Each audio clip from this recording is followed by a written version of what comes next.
Good morning, friends. I hope you're having a great Monday. If you've been around me very long or been around my ministry very long, I hope that you know that my heart is always to have a Jesus kind of perspective on any matter. And so there's a matter I want to speak into this morning, not because I feel like I'm an authority, but because the Lord has had me on a journey of educating myself about this. And I hope this is helpful to someone else. There's a post going around Facebook that lists a lot of things that whoever the person is that created the post believes. It's political, it's religious, it's social, it's all kinds of things that this person believes.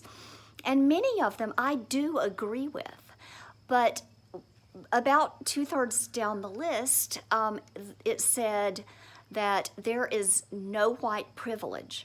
We all have American privilege. And I just felt the need to address this because I feel like very often we don't really understand what white privilege is. I know I didn't. I thought that white privilege, and as you can see, I'm very white.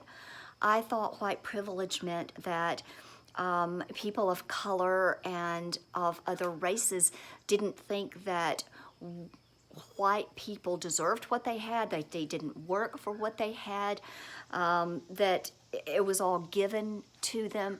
And that's kind of what I thought. And so when somebody would say that I had white privilege, I would just bristle because my husband and I have worked very hard for what we have. And I didn't really and truly understand what white privilege is. And so that's what I want to do today is I want to share with you what I have learned because I have had the privilege of sitting with probably a dozen of my black and brown friends, both male and female.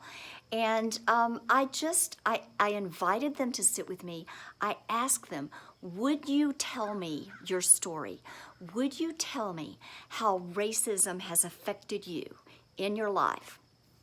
And so many of them, there were tears involved. They said, no one has ever asked me that before. And as they told me their stories, I began to understand really what white privilege is. And two of the stories really impacted me greatly. I spoke with two different black women. They did not know each other.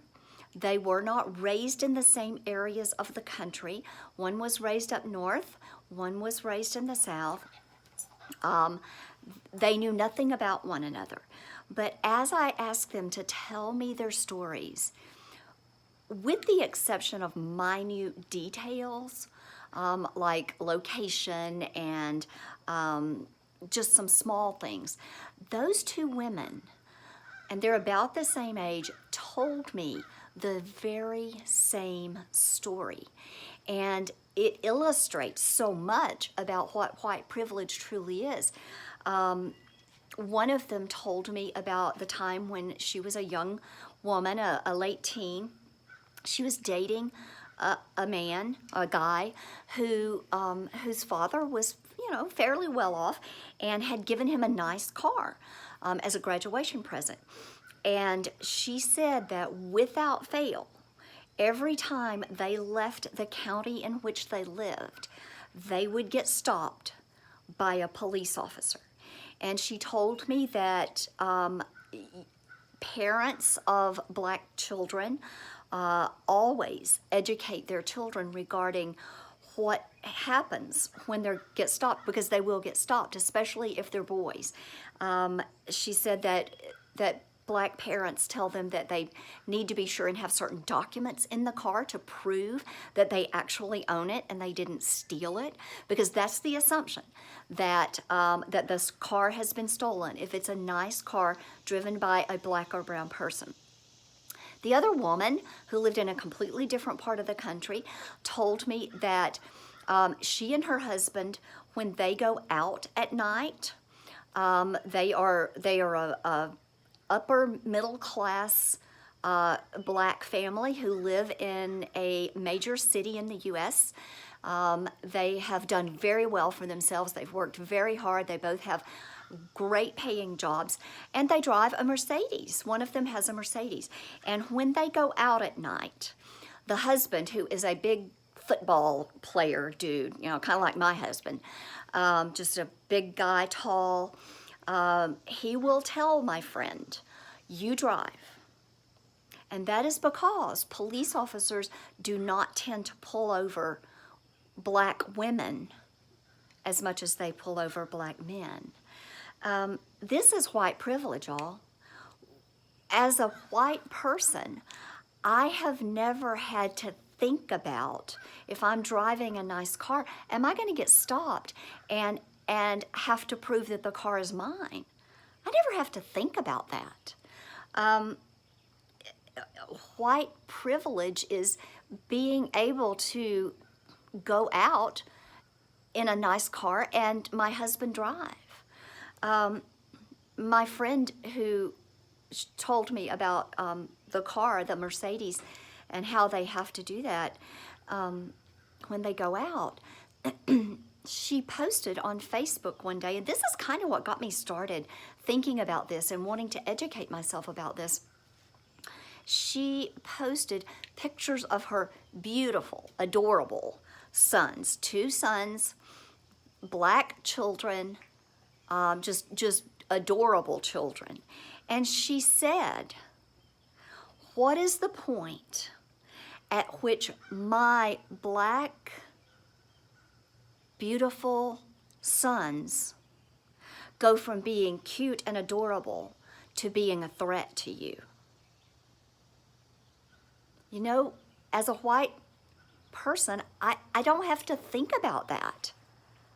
I don't have to think about at what point is someone going to think my son is a threat to them if they walk down the street and wear a hoodie. That's white privilege, y'all. And white privilege does exist. And so I just hope this is helpful to you. I've been reading a book called The Color of Compromise, and it has given me so much to think about. It's the story of how the American church is complicit in racism. And this is hard to read. Let me just tell you, I grew up in the South, in a county where there were no black people. I grew up Southern Baptist, and just in a very sheltered environment where there was racism. And so this book and the education that I'm getting from personally going out and asking people, black people, brown people, their stories, is changing me. Do I agree with the Black Lives Matter organization? No, I don't. And that's another discussion for another time. I'll just say, if you will go to the Black Lives Matter website and read what they're about and what they support, you will understand why I don't support the Black Lives Matter organization. What I do support is that Black Lives Matter also. When people say Black Lives Matter, they're not saying that other lives don't. They're saying that Black Lives Matter too. Because if you look at the history of racism and slavery in this country, you cannot deny that there has been racism, and there still is. It may not look like it did 200 years ago, but there still is when someone has to be sure they have documents in a car to prove that they did not steal the car. That is racism. And so I'm not here to argue with anyone. I'm a teacher at heart. I just want to share with you about the research, the education that I have been doing for my own purposes, for my own heart.